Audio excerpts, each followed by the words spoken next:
Natalia.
Estoy abajo de todo. Y Luis acá. Ahí estamos. Bien. Nos habíamos quedado acá en la clase de tumores. ¿Pudieron ver algo de tumores en la anatomía patológica? Sí. Sí, vieron que lo que vieron acá se pudo correlacionar con lo que vieron en la anatomía patológica, por lo menos algo. Ok. Si recuerdan el otro día, me voy a sentar para estar un poco más derecho a la pantalla. Si recuerdan el otro día habíamos clasificado y habíamos visto los tumores primarios, o sea, aquellos que se originaban en el mismo tejido encefálico, ¿no? Los más frecuentes los gliales, pero también les había dicho que en realidad los secundarios, dependiendo de la serie, no representan un porcentaje nada despreciable, ¿no? 70, históricamente siempre se dijo que el 70% de los tumores del sistema nervioso central son primarios y un 30% son secundarios, pero eso es bastante variable y en algunas series puede llegar a ser bastante más, en algunas poblaciones en realidad. Cuando piensan en metástasis en el sistema nervioso central, ¿se les ocurre algún tumor o algún origen de otro tejido que puede impactar acá? Hay algunos que son muy frecuentes, obviamente vamos a ver que hay un montón, pero hay algunos que son bastante más frecuentes. Que vengan al sistema nervioso. Ajá.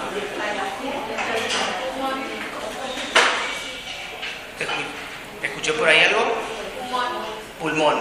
Pulmón es uno de los clásicos. En general, si uno tuviera que decir por frecuencia, de los más frecuentes, en los tumores más frecuentes, piensa en, por supuesto, colon, pues en pulmón, pues en mama. Y sin duda que el cáncer de pulmón es uno de los que más frecuentemente impacta en forma secundaria en el sistema nervioso central. Fíjense, esto de las series que les decía, incluso pueden ser más de ese 30% del total de tumores del sistema nervioso central. Y una forma de dividirlas es como está acá, ¿no? Por qué localización dentro del sistema nervioso central tienen, ¿no?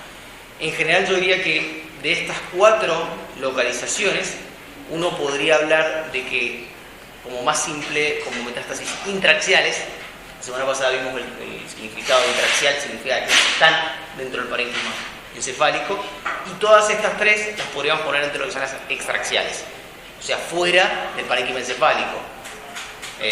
Dura madre, en el espacio epidural, es decir, por fuera de la dura madre, o bueno, comprometiendo todas las meninges, ¿no? Por supuesto que eso es una gran forma de dividirlas, y sin duda es que las intraaxiales son más frecuentes que las extraaxiales, ¿no? Aquellas que impacten a nivel dural, epidural o meningio en general son algo menos frecuentes. De hecho, si se fijan en muchas de estas metástasis, algunas no son tan frecuentes. Quizás las más destacadas siempre van a ser aquellas que sean parenquimatosas, ¿no? Y ahí el pulmón, mama, sin duda que son las más frecuentes. Riñón, melanoma y tubo digestivo un poco menos. Esta es un poquito más, otra visión un poquito más simplificada, donde tenemos, fíjense, en intraaxiales como las más frecuentes, el pulmón, mama, melanoma, colon, y las más frecuentes extraaxiales. Un tercer grupo, un asterisco, que en realidad las hemorrágicas pueden ser intra o extraaxiales, pero más frecuentemente van a ser intraaxiales, son estas. Pero estas metástasis hemorrágicas tienen ese comportamiento en cualquier otro órgano que impacten, ¿no?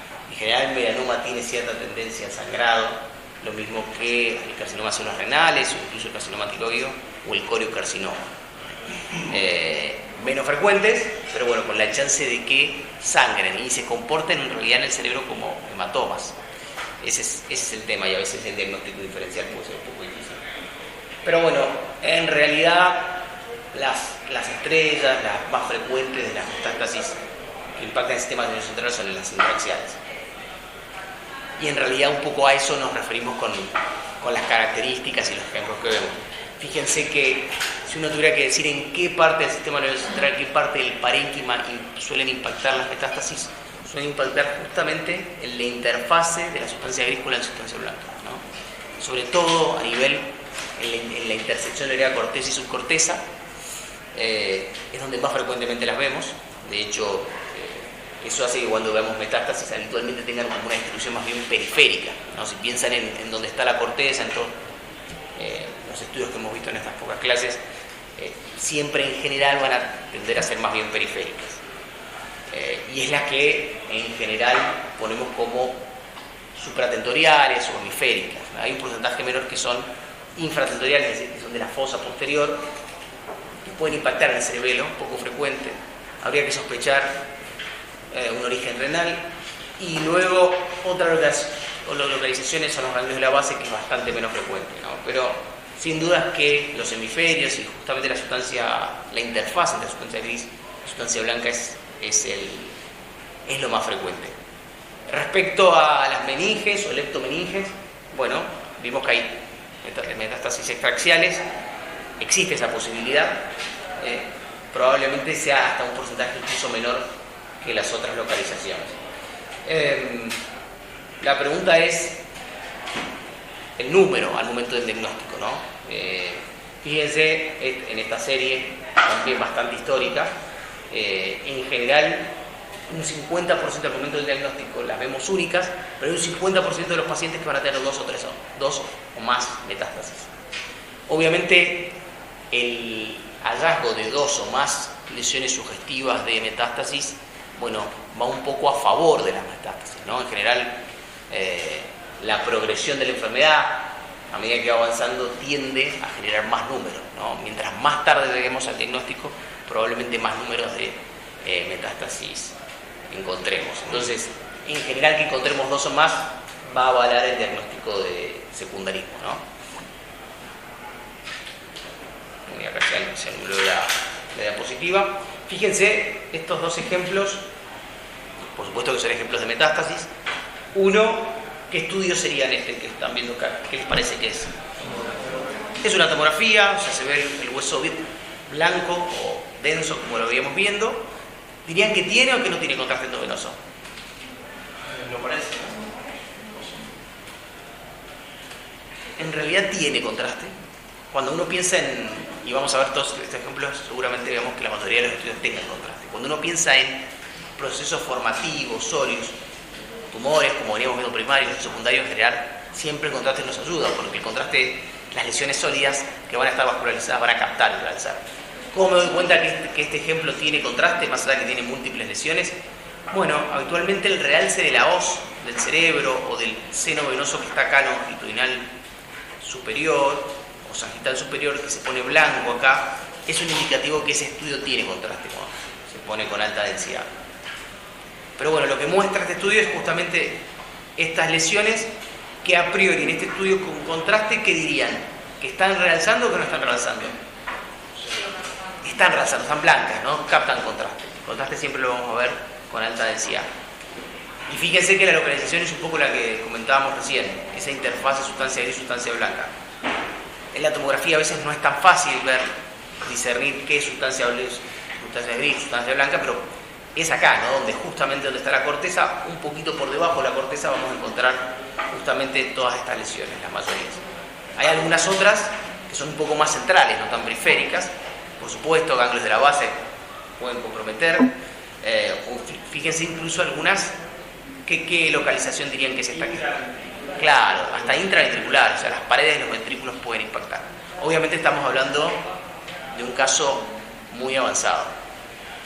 Y este es un caso ampliado, en este sentido es una imagen de resonancia magnética, es un T1 con gadolinio, que muestra, está ampliada una lesión, ¿no?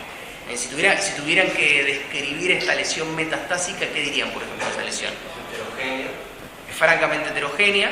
Sin borde definido. Yo diría que los bordes están definidos, porque yo puedo decir dónde termina y dónde empieza la lesión. Puede ser que haya como neolapsos, porque hay regiones que son como hipodermizas que están como perforando áreas. Bien, dentro de esa heterogeneidad hay áreas que tienen menor, en realidad intensidad de señal sería la resonancia. Si tienen menor intensidad de señal, ¿qué es lo que estaría pasando? ¿Por qué tienen menos intensidad de señal? Tal cual, no captan contraste. Son sectores donde no captan contraste. Si una lesión que es predominantemente sólida no capta contraste en algunos sectores, ¿por qué podría ser? Que uno tiene que sospechar que una lesión sólida o metastásica no capte en algún sector.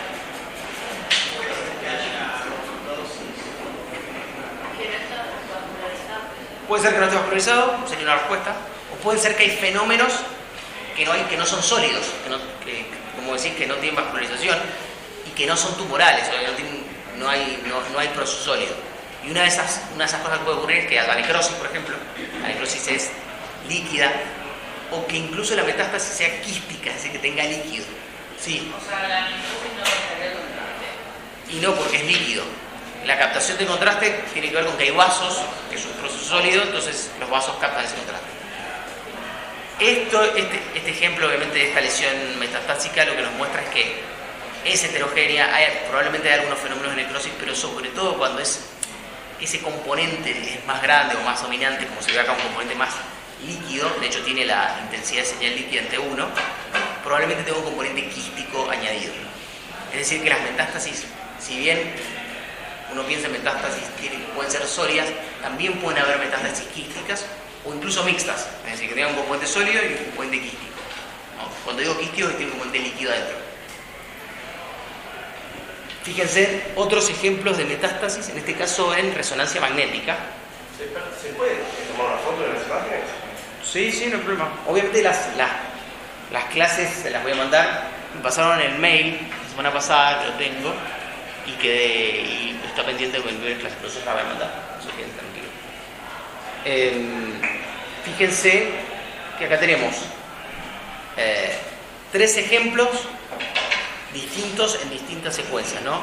Estas 3 corresponden a la misma lesión, estas 2 corresponden a una lesión, esta otra en realidad serían 4 ejemplos. Si recuerdan, por ejemplo, si nos vamos a estas 2 que muestran la lesión acá y la lesión acá, ¿qué secuencias dirían que es esta y esta? Si tuvieran que... T1, ¿cuál sería? Esta, T1. La primera. Esta. Sí. Ahí lo noto siempre. Tal cual, este 1 y este es T2, ¿no? Fíjense que el T1 es un T1 con una lesión que muestra hiperintensidad de señal en su periferia. En T2 esa hiperintensidad de señal se ve, lo que acá se ve hiperintenso, acá se ve hipointenso, se ve oscuro, pero sin duda lo que llama la atención del T2 es toda esta hiperseñal, ¿no? ¿A qué puede corresponder esa hiperseñal? Edema, ¿no? Edema perilesional, edema vasogénico. La semana pasada, cuando vimos algunos tumores, sobre todo en más extensión o con más agresividad, era relativamente común ver edema alrededor de la lesión. Bueno, las metástasis tienen también ese comportamiento. La posibilidad de que tengan edema es variable, pero a mayor tamaño, más chances de edema. Obviamente, ¿qué secuencia me va a servir mejor para ver el edema perilesional? Bueno, el T2, porque me pone brillante lo que tiene líquido, donde hay edema. Fíjense este ejemplo aislado, es un T1 con gadolinio. Me doy cuenta que tiene gadolinio porque hay algunas estructuras vasculares que están realzando ahí dentro de los ventrículos, que pueden realzar, pero sin duda lo que nos muestra son estas pequeñas imágenes nodulares que captan contraste, ¿no? Este es clásico de lesiones metastásicas pequeñas, y para este nivel de tamaño, cuando son tan pequeñas, el contraste es más notorio, necesitamos sí o sí. Fíjense que con ese tamaño de lesiones dirían que tienen edema o se insinúa algo de edema dentro de esas lesiones. No parece. Actualmente cuando son tan chiquitas es más difícil que tenga edema. Fíjense otra lesión metastásica en estos dos ejemplos, ¿no? Un T1 y un T2. Se llama la atención obviamente la lesión es que se ve hiperintensa en T1 y se ve predominantemente hipointensa en T2, ¿no? O sea, me llevaría a pensar todo lo contrario de que tenga señal líquida, por ejemplo, ¿no? Una hiperintensidad en T1 en general uno lo asocia a contenido proteico o a sangre, dependiendo en el estadio que esté la sangre. ¿Se acuerdan de la primera clase? Creo que fue la primera, o en ACB, vimos que la sangre cambiaba la señal respecto a su evolución, a la degradación de la hemoglobina. Uno tiende a pensar eso, entonces podría ser que la lesión esté sangrado, que haya sangrado, pero fíjense de vuelta, tiene esa localización periférica que corresponde un poco a la localización córtico-subcortical. En T2, fíjense que tiene algo de edema y no es una lesión única. Fíjense que acá también aparece otra lesión que no tiene exactamente el mismo comportamiento, pero si tuviesen que decir de esa lesión que está apareciendo acá, ¿de qué localización dirían que es? Más que periventricular, porque fíjense no está tan cerca de los ventrículos. Bueno, podría tener una localización capsular o ganglio basal, ¿no? Las fibras de las capsulares y los ganglios basales, recuerden que tienen esta disposición. Y este último ejemplo, ¿qué es lo que nos muestra? Nos muestra un T1 que no tiene gadolinio, un T1 que tiene gadolinio y un T2. Recuerden que el gadolinio siempre se hace con secuencia T1 nada más. Si tuviera que comparar la fase pre-contraste a la post-contraste, ¿qué dirían que pasó ahí? Que realzó la lesión. Que hay una lesión que realzó, que tiene un realce más bien anular o periférico, ¿no? Y que, bueno, también como decían ahí, ya en el T1 se ve bien el edema, ¿no? Ese edema bien vasogénico propio de los tumores, que lo podemos confirmar en el T2, ¿no? Si tuvieran que decir localización de esa lesión, ¿dónde dirían que, dónde está proyectada al menos?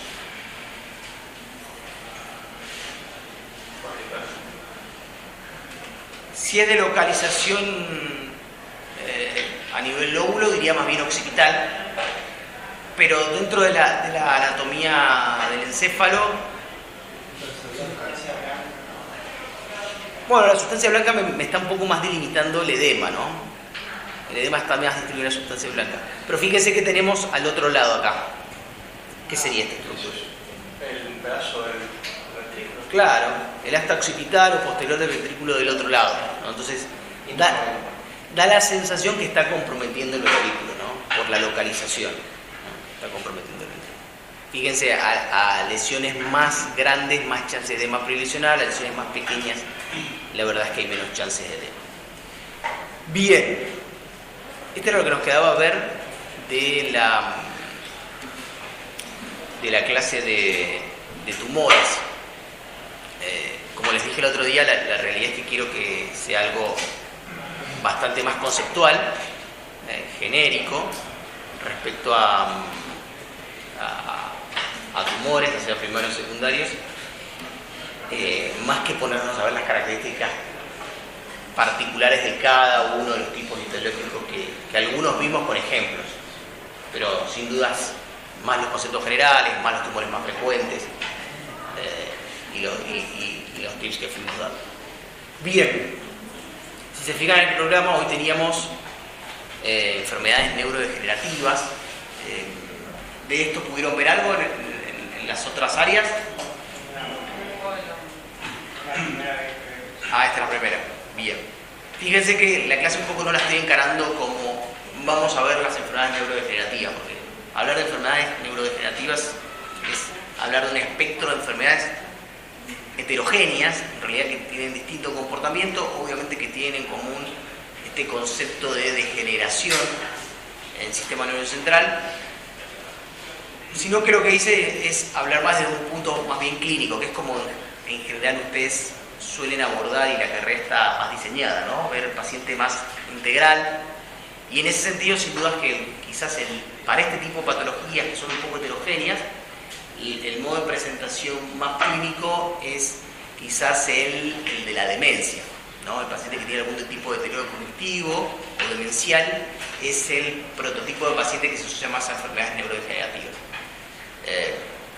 Para reconocer eso desde las imágenes, que las imágenes en realidad lo que hacen es aportar algo en el diagnóstico, es un sustento, en realidad el diagnóstico no es solamente con imágenes, de hecho la clínica tiene mucha importancia, es decir, la valoración de cómo está el estado cognitivo de un paciente en el consultorio en realidad es casi lo principal, y las imágenes sirven más que nada para descartar otras causas y para ver si tenemos algunos hallazgos imagenológicos que sean concordantes con alguna enfermedad neurodegenerativa, con lo cual es simplemente una herramienta más.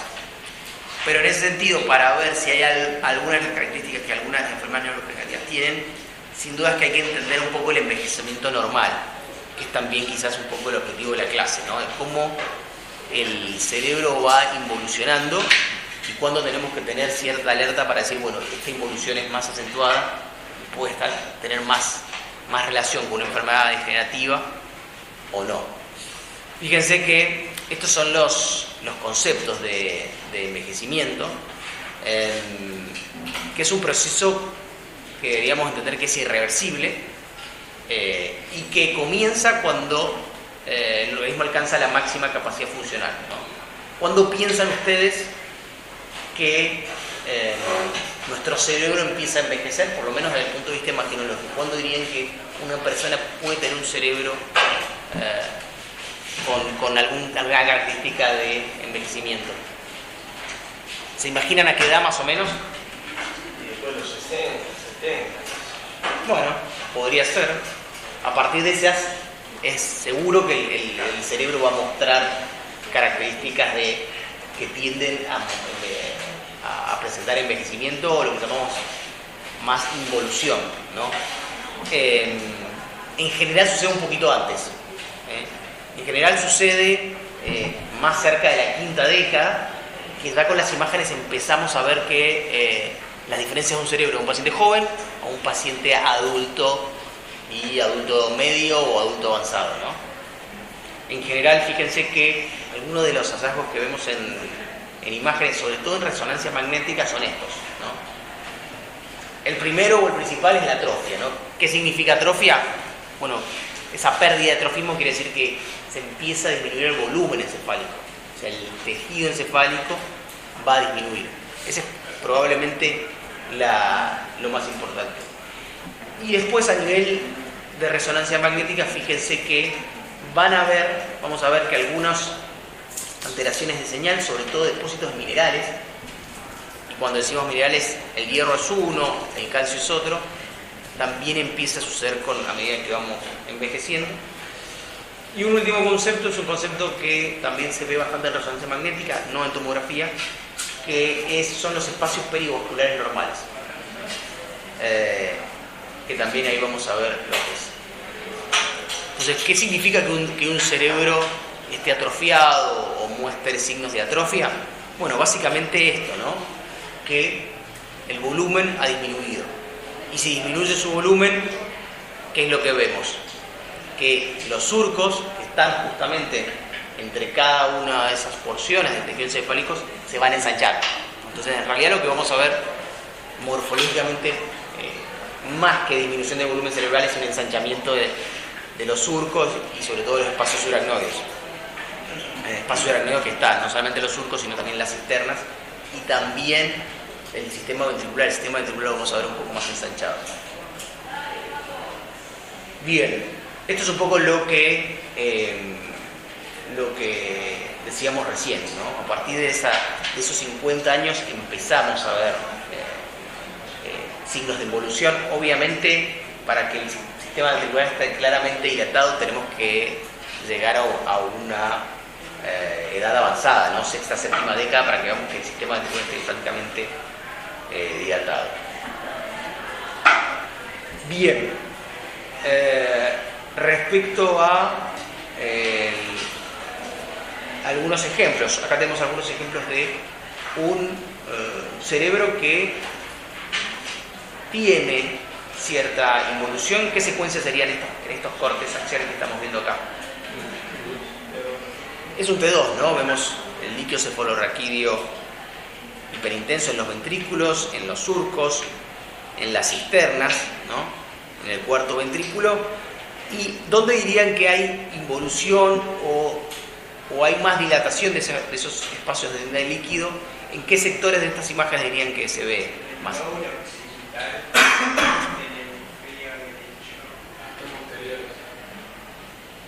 Lóbulos occipitales serían más estos y estos, acá y acá. Recuerden que derecho es esto, como si estamos mirando al paciente siempre desde los pies. Derecho es esto, izquierdo es esto. En realidad diría que, bueno, puede ser occipital izquierdo, quizás, no sé si a esta parte te referías, o te referías más acá, o te referías a esta zona, que es una zona más frontotemporal. Acá empezamos a ver el lóbulo de la ínsula. Pero en realidad yo diría que casi todos los surcos están un poco ensanchados. En general es un ejemplo de una involución normal, ¿no? Donde todos los surcos están ensanchados. Respecto al sistema ventricular, ¿dirían que está ensanchado? ¿Qué dirían? Y en la segunda imagen están como un poco asimétricos, ¿no? Un poco asimétrico, eso es cierto. Si bien la simetría siempre en general hay que tratar de buscarla para decir, bueno, un cerebro, dentro de la normalidad de los cerebros, buscamos que estén relativamente simétricos. Porcentaje de pacientes tienen sus ventrículos levemente asimétricos y se considera constitucional. Obviamente después hay que ver porque por algún proceso expansivo, por lo que fuese, podrían tener asimetría. Está bueno que lo veas. En este caso, como la línea media está bastante respetada, es una asimetría que parece constitucional, no revestiría carácter patológico. Pero sin duda es que tanto las astas frontales o anteriores de los ventrículos laterales como las posteriores y como el tercer ventrículo están algo ensanchados, ¿no? En cambio, el cuarto ventrículo no está tan ensanchado, ¿no? Es más común que se empiece a ensanchar, digamos, el sistema ventricular supratentorial, que lo veamos más en los ventrículos laterales. Pero esto es un cerebro de un paciente de una sexta década que podemos encontrar normal, ¿no? Sin ninguna alteración, simplemente de su involución normal. Recién les había mostrado algunas alteraciones de señal que podemos ver en resonancia magnética del cerebro también con el correr de las décadas, y algunas de esas alteraciones son unas pequeñas hiperintensidades que se ven en FLAIR y en T2 en la sustancia blanca periventricular, sobre todo la sustancia blanca periventricular frontal, que corresponden a unos fenómenos que se conocen como ependimitis granular.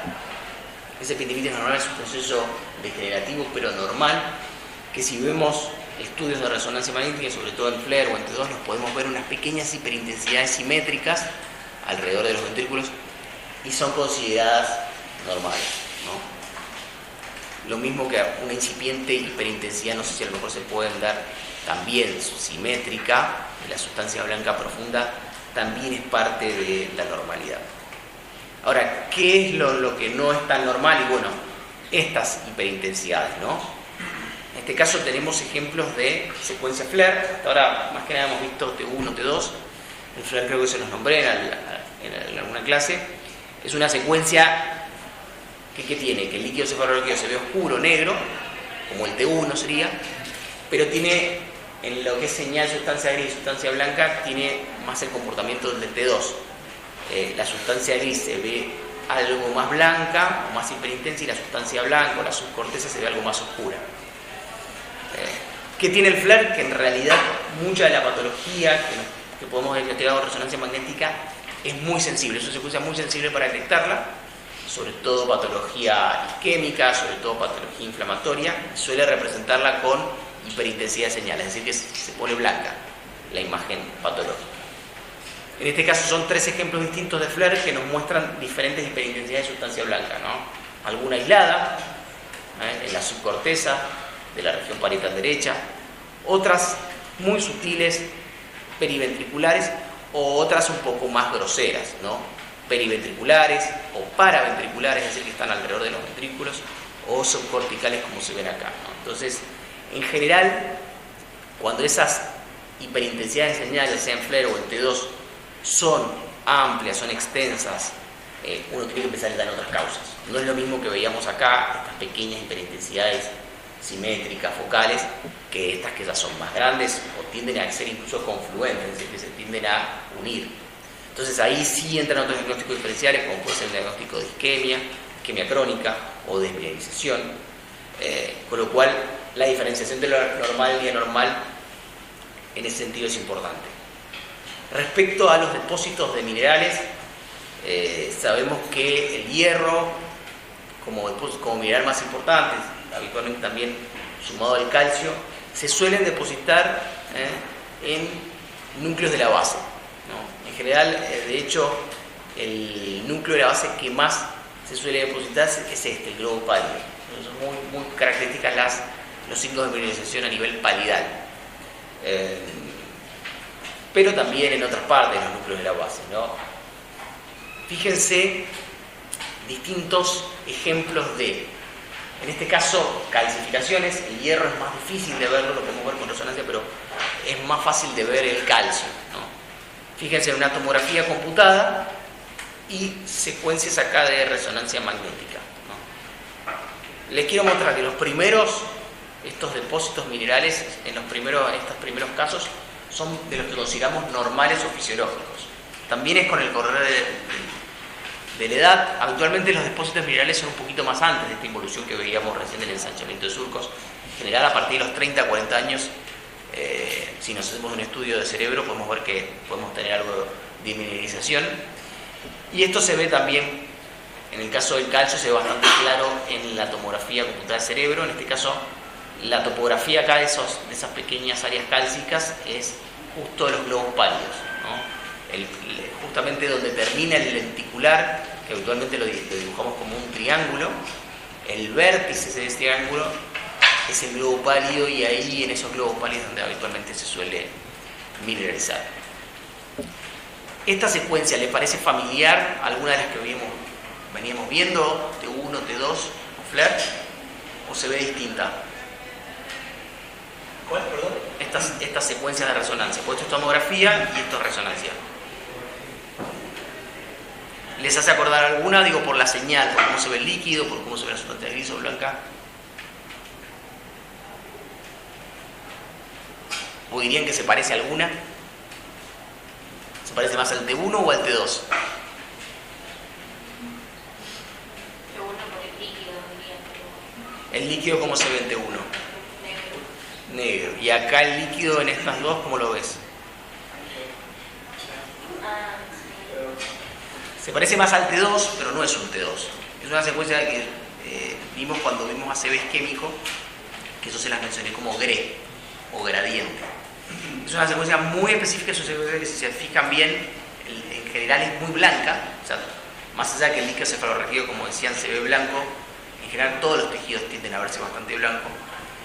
Y se suele utilizar para, una de las utilidades que tiene, que vimos en esta clase, para ver depósitos de hemoglobina degradada, sobre todo la metahemoglobina, que era dentro de la degradación la última, o sea, la sangre más bien crónica.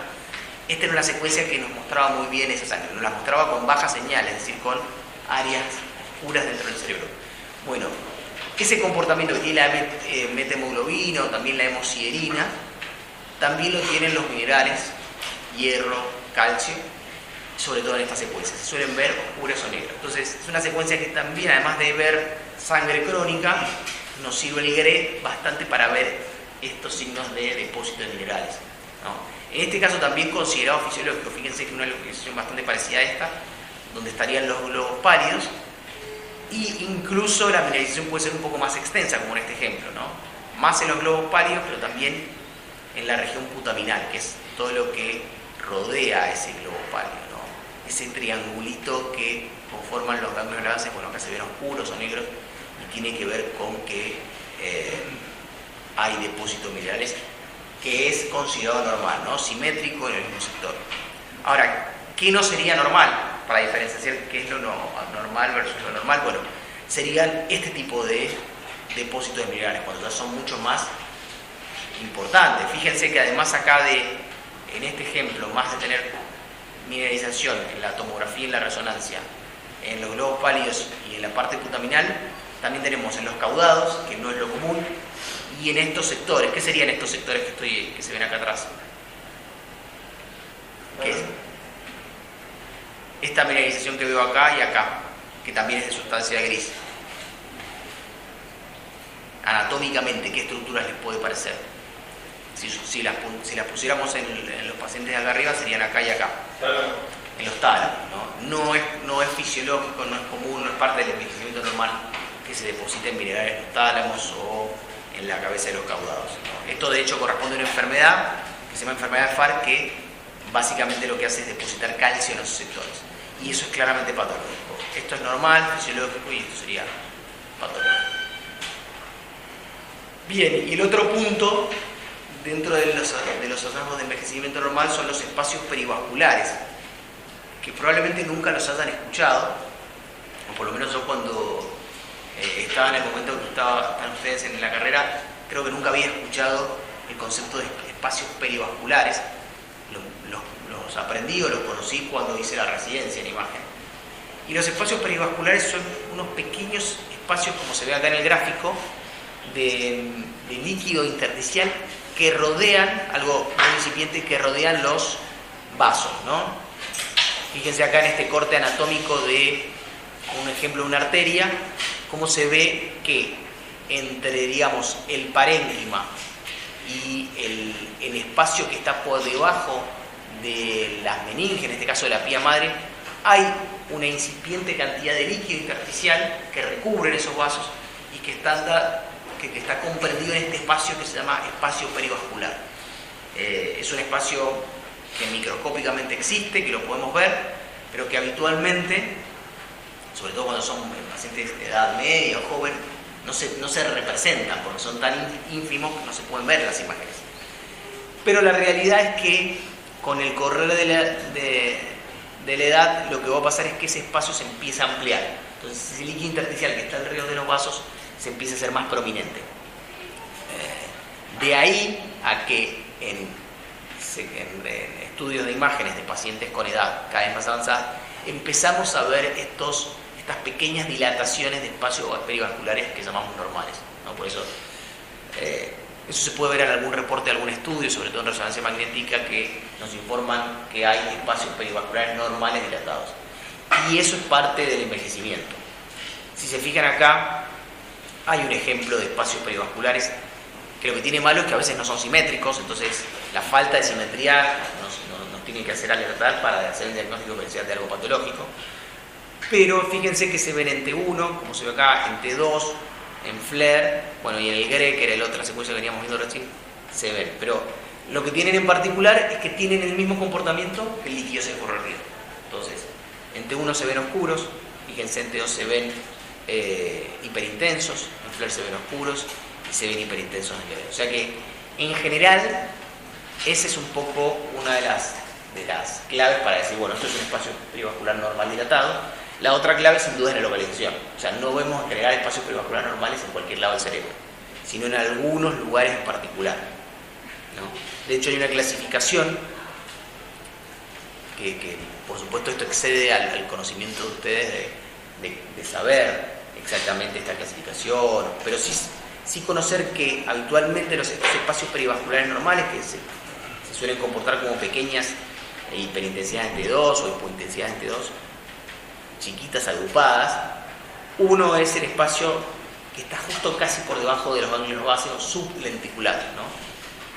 Casi por debajo de los ganglios de la base, en un corte inferior a los ganglios de la base podemos encontrar. Este es el más frecuente. Otro, como se ve acá, estas pequeñas hiperintensidades en T2, es subcorticales, sobre todo en cortes un poco más superiores. Y un tercer tipo más raro es verlo en tronco encefálico, como se ve acá, ¿no? Por supuesto que pueden generar, cuando no son simétricos, cuando no tienen una localización tan habitual, diagnóstico diferencial con otras entidades. ¿Con qué entidades o con qué patología podrían pensar que uno se podría confundir estas imágenes, ¿no? Que tengan un comportamiento así de señal líquida? ¿Qué piensan que podrían hacer confundir estas? Dentro de lo poco que han visto, porque la verdad es que han visto poco hasta ahora. Una línea intensa, un sangrado. Bueno, más que sangrado, porque el sangrado, la sangre, para que se comporte igual que el LSR, tiene que ser subcrónica. Si recuerden, que sea como una secuela de un sangrado, eso podría ser. De hecho, hay algunos sangrados que son muy chiquitos, no sé si ustedes han visto hasta ahora, que son los infartos lacunares. Más que sangrados, son lesiones residuales. Bueno, la secuela del lacunar lo que hace es comportarse justamente como una cavidad líquida. Ese, por ejemplo, puede ser un diagnóstico diferencial. La hidrocefalia, ¿qué sería? O sea, si te debe definir.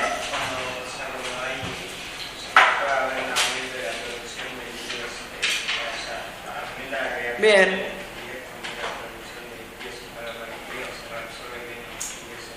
Bien, hay más líquido, en realidad hay más. En general, hidrocefalia te dice que hay más presión dentro del sistema ventricular. Yo no lo pondría tanto en un diagnóstico diferencial de estas imágenes, porque eso es en los ventrículos. Estas imágenes están dentro del cerebro, porque es el líquido que está dentro de los vasos. Obviamente acá no podemos ver los vasos, pero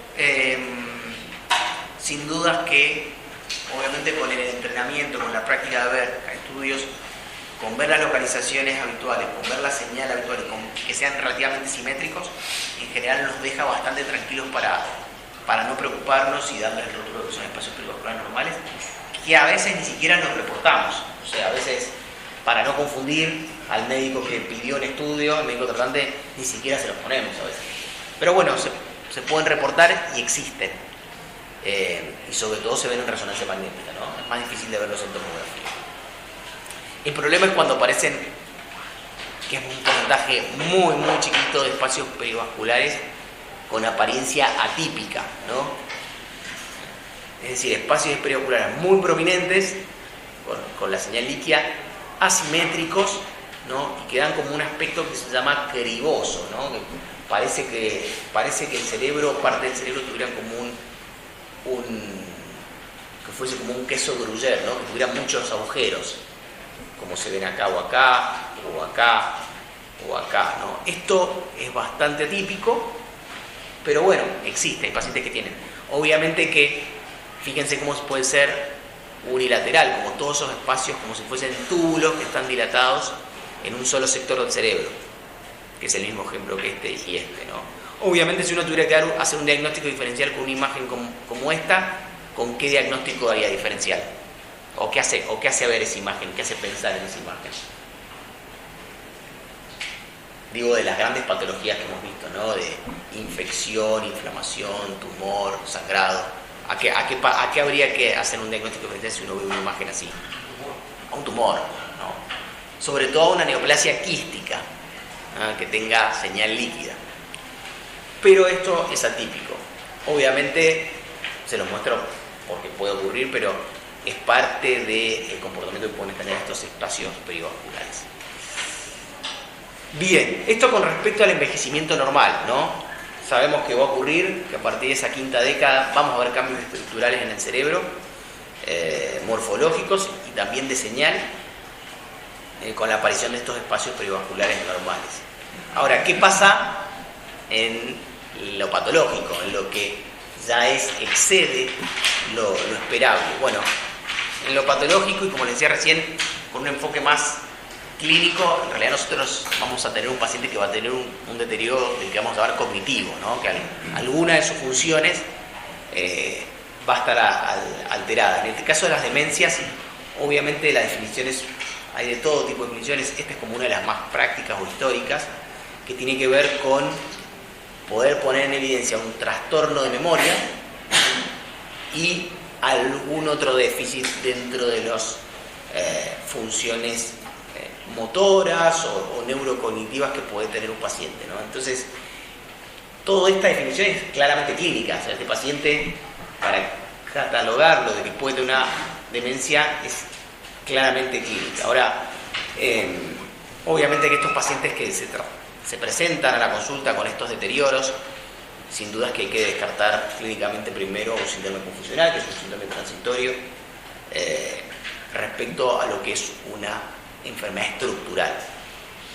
Entonces, en general, el diagnóstico es claramente clínico, ¿no? Como les decía, es ver alguna de estas funciones cognitivas alteradas que tengan evolución, es decir, que no es que aparecieron de un momento a otro y son transitorias, es decir, que se han instaurado, tienen un tiempo y que por supuesto descartamos que es un proceso agudo o transitorio como es el síndrome confusional.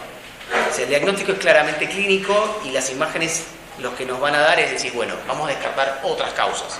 Vamos a descartar que este paciente tenga un tumor en una zona de asociación de lo que le está pasando, vamos a descartar que este paciente tenga un sangrado, vamos a descartar que este paciente tenga lesiones vasculares. Todas el espectro de lesiones que pueden también representar un deterioro cognitivo las vamos a descartar. Y después vamos a ver si de acuerdo al patrón de demencia que tenga el paciente podemos tener hallazgos imagenológicos que se asocian a esas demencias.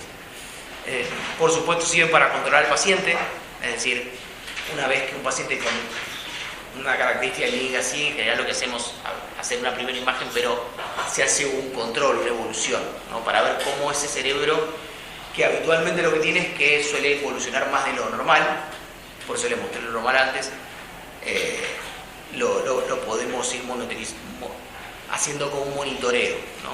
Y por supuesto que si el proceso involutivo es muy acelerado, nos va a dar un peor pronóstico. Si el proceso involutivo es menos acelerado, más lento, el pronóstico va a ser mejor.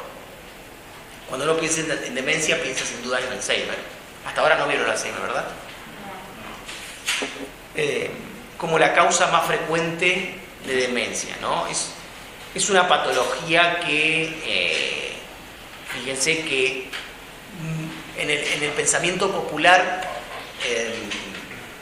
está muy asociado a formas familiares, o sea, hay un pensamiento que cree que hay un carácter hereditario muy importante o hay una forma de transmitir generacionalmente el Alzheimer, pero la realidad es que la gran mayoría de los casos son esporádicos, ¿no? Hay un montón de factores que con el correr de los años se han visto que pueden hacer predisponer o no a padecer esta enfermedad, y tienen que ver con digamos, hábitos que estimulen ciertas funciones cognitivas a lo largo de la vida, pero la realidad es que la gran mayoría son casos esporádicos, ¿no? Un paciente que no tiene un antecedente familiar, no tiene un nexo familiar con la enfermedad.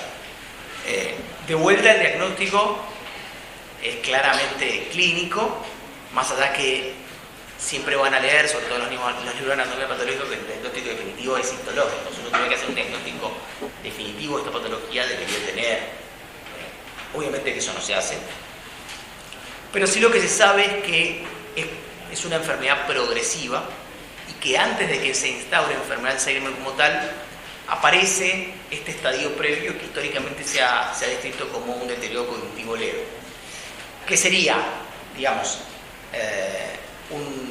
una entidad que me marca que es un paciente que ya no tiene un envejecimiento normal, sino que tiene un envejecimiento una evolución mucho más pronunciada, con deterioro cognitivo más pronunciado, pero que no alcanza a ser Alzheimer.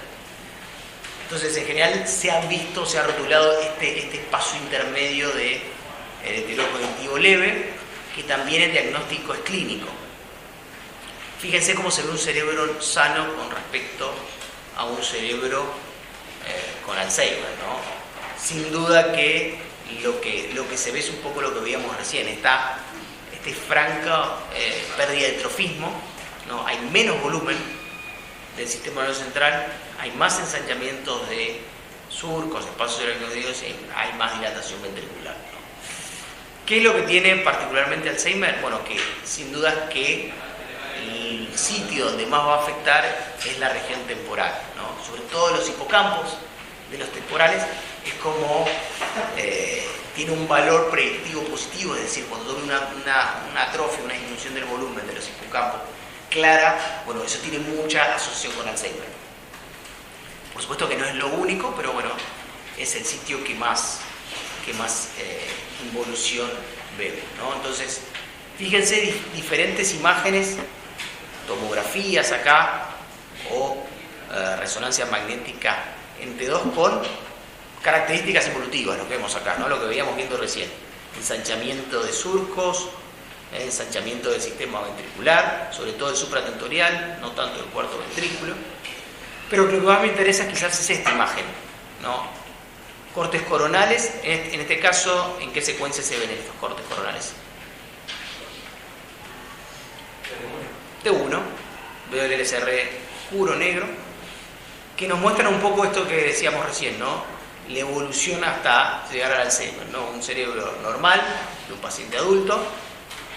¿Cómo se ve en un detector cognitivo leve? Es decir, vamos viendo ya más ensanchamiento de surcos, de cisternas, de sistema ventricular, y cómo se ve en Alzheimer.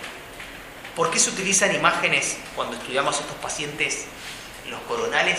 Porque en general los coronales podemos ver muy bien en los hipocampos de los temporales, que son estas pequeñas estructuras que vemos acá, que como les decía recién tienen un alto valor predictivo positivo para la enfermedad. Es decir, cuando vemos tan chicos, tan atróficos, tiene alta asociación con Alzheimer. Y si se fijan acá, y como veíamos viendo, en general, más que ver los chicos, lo que vemos es justamente las áreas donde hay LSR, la cisterna, los surcos, se ven más ensanchados. Ese ensanchamiento nos pone de manifiesto que esta parte del volumen encefálico está más pequeña. También cuando estudiamos estos pacientes no solo hacemos secuencias convencionales. Cuando digo secuencias convencionales digo T1, T2, FLAIR, GRE, difusión, que son las que hemos visto hasta ahora, sino que se hacen secuencias más específicas. Una de las secuencias que se suelen hacer o se tiende a estudiar a los pacientes son con resonancia magnética funcional, que lo que hace la resonancia magnética funcional es ante determinados estímulos al paciente que está dentro del resonador, por ejemplo, se le pueden hacer preguntas que el paciente responda. Existen secuencias que censan dónde hay más flujo sanguíneo para saber dónde se está trabajando frente a un determinado estímulo, dónde el cerebro está actuando, y generar patrones, ¿no? Entonces, se generan así patrones con diferentes estímulos, diferentes preguntas, dónde debería estar aumentado el flujo sanguíneo, y se hace una correlación con aquellos pacientes que eso lo tienen alterado. Entonces, la alteración de esos patrones normales también son de los hallazgos imagenológicos que acercan al diagnóstico más de una alteración del tipo Alzheimer. Se utilizan también el DTI, que son secuencias que se llama tractografía, para ver un poco más la sustancia blanca. Se suelen hacer ese tipo de secuencias, y algunos T1 especiales como para ver que son T1 volumétricos, ¿no? Conceptualmente lo que quiero que se lleven es simplemente el concepto de involución, de ensanchamiento de surcos, de sistema ventricular, y sobre todo en Alzheimer del temporal, ¿no? Sobre todo el hipocampo del temporal.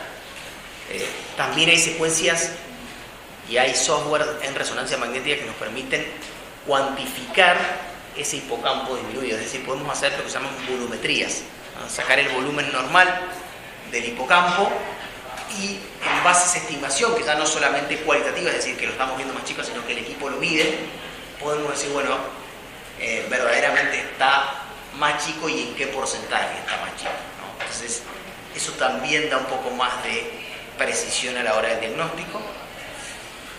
Y cuando hablamos de demencia, obviamente Alzheimer está a la cabeza, pero fíjense todas las otras entidades que pueden cursar con un cuadro clínico de este este tipo, es decir, con detectado cognitivo.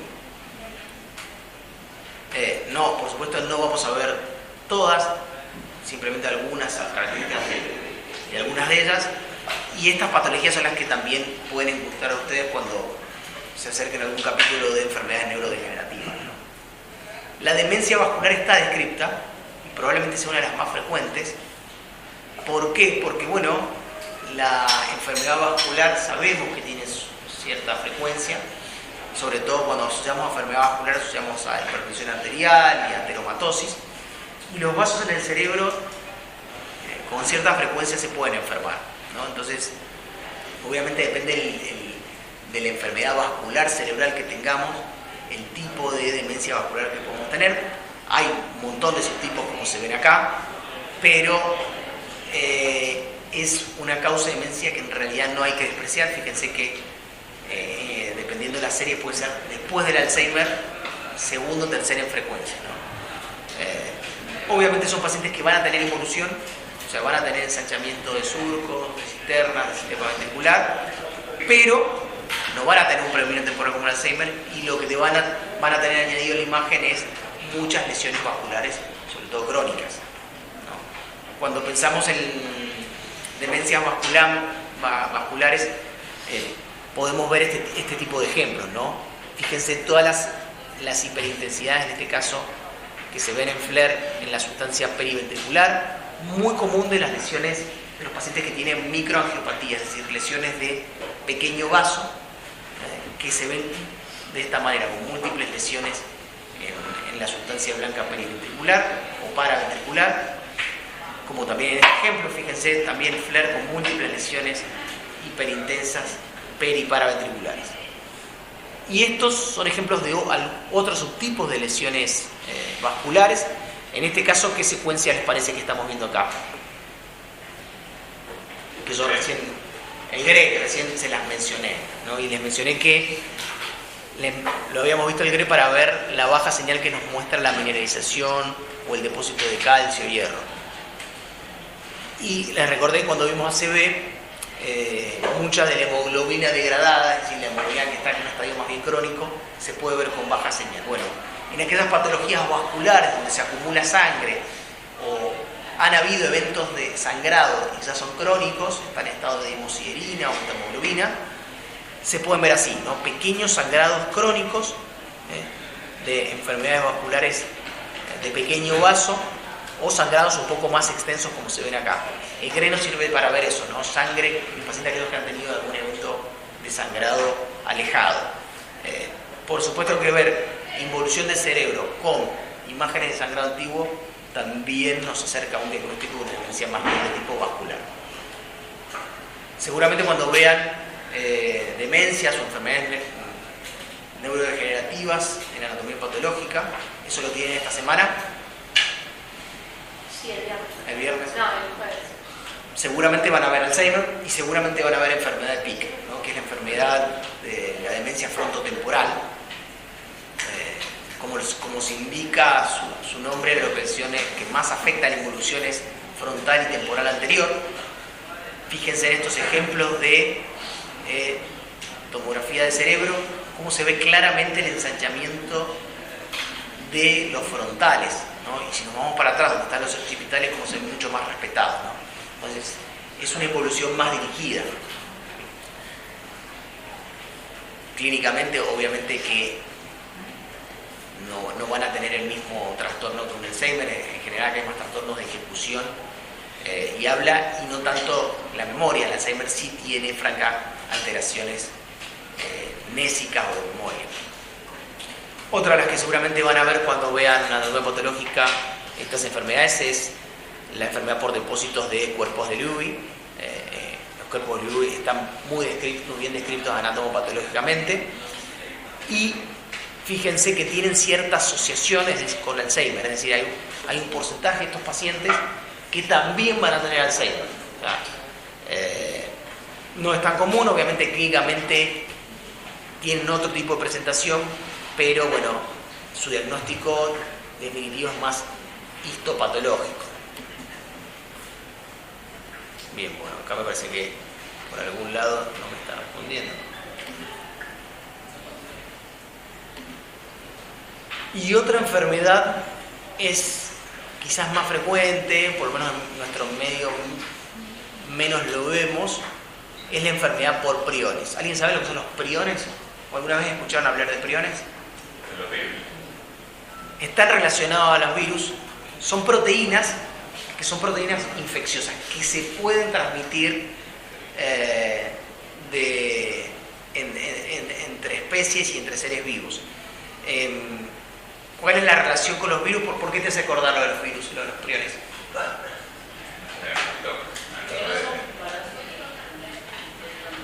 Son proteínas infecciosas, claro, que muchas veces utilizan los virus para transportarse. Seguramente escucharon la enfermedad de la vaca loca. Esto fue hace como 20 o 30 años. En Reino Unido surgieron enfermedades neurodegenerativas en pacientes que habían tenido contacto con vacas a las cuales se las estudiaron y vieron que tenían estas proteínas, estos priones infecciosos. Entonces, en general, es una transmisión muy particular a partir de estas proteínas, estos priones que son proteínas infecciosas, que generan cuadros muy específicos, ¿no? Enfermedades como la enfermedad de Creutzfeldt-Jakob o la encefalopatía espongiforme transmisible. Esas dos son las clásicas enfermedades por priones, que tienen una forma transmisible, pero también tienen formas congénitas y esporádicas. No es que todos los casos son transmisibles. Obviamente que el diagnóstico, fíjense que no es, históricamente no ha sido imagenológico, sino que obviamente tenemos la parte clínica, pero también tenemos la parte electroencefalográfica y también tenemos la detección en LSR de este material. Desde el punto de vista de la resonancia magnética, se vio en estos pacientes cuando se empezaron a estudiar que tenían hallazgos muy claros, o patrones de hallazgos bastante claros, que en general estas enfermedades por priones lo que hacen es, además de hacer, como venimos viendo con todas, cambios involutivos, es decir, atrofia, lo que se vio es que comprometen los ganglios de la base, sobre todo, ¿no? Tálamo y corteza también, en algunos sectores del tálamo, en algunos sectores de la corteza, pero básicamente lo que hacen es comprometer sustancia gris en forma muy específica. De ahí surge que hay algunos hallazgos, algunos signos radiológicos. Cuando digo signos radiológicos me refiero a signos que vemos en las imágenes o patrones en las imágenes que muchas veces nos hacen acordar con digamos, elementos de la vida normal. Por eso se le suele poner nombre propio, como puede ser el signo del palo de hockey o el signo del pulvinar, ¿no? El pulvinar, ¿les suena el nombre lo reconocen como alguna estructura que hayan visto en la carrera pulvinar? Un núcleo. ¿Un núcleo de qué estructura era? Cerebro. Bien. No los núcleos de la base, pero eran los componentes del tálamo, el pulvinar. Si vuelven a la anatomía del tálamo, el pulvinar es uno de los componentes. Bueno, habitualmente suelen comprometer el pulvinar del tálamo y suelen comprometer o suelen dar alteraciones de señal como se ven acá. Fíjense, sobre todo, muy característica la difusión. La difusión la vimos en esa primera clase que vimos ACV isquémico y que yo les conté que la difusión era muy sensible para detectar la isquemia hiperaguda en resonancia. Bueno, la difusión también puede poner este comportamiento restrictivo en los ganglios de la base, el núcleo, la cabeza de los caudados y el lenticular o putamen se pueden poner hiperintensos en estos pacientes. Fíjense que algunos sectores de la corteza también se puede poner hiperintensa y la difusión da mucha ayuda en estos casos. Fíjense, paciente con secuencia T2, estas tres son flare y estas tres son difusión, ¿no? Como tanto en flare o en T2 cuesta reconocer una alteración de señal y sin embargo en la difu se puede ver bien la alteración en la cabeza de los caudados y en los putámenes. Más ejemplos o el mismo ejemplo en realidad de la difusión, cómo restringe la difusión, ¿no? En los ganglios de la base. Y si recuerdan, el ADC era un postproceso que surgía a partir de la difusión que yo les conté que se hace y nos sirve para verificar este mapa ADC que hay una restricción verdadera a las moléculas de agua, ¿no? Cuando en el ADC se ve oscuro y en la difusión se ve blanco o brillante, como se ve en este caso, es que verdaderamente tenemos una restricción a la difusión de la molécula de agua.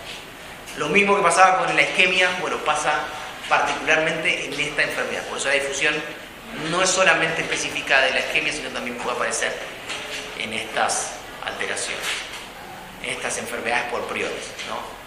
¿Por qué signo del pulvinar o por qué signo del palo de Hockey como signos radiológicos clásicos de estas enfermedades? Bueno, ¿por qué pulvinar? Porque normalmente compromete un sector más bien basal y periférico de los tálamos, como se ve acá, y el signo del palo de Hockey hace recordar a un palo de hockey, es decir, compromete de una manera como el palo de hockey tiene un sector vertical y otro curvo, compromete esa parte de los tálamos, ¿no? Da como esa forma oblicua, como si fuese un palo de hockey de uno y de otro lado, por eso se llama de esa manera.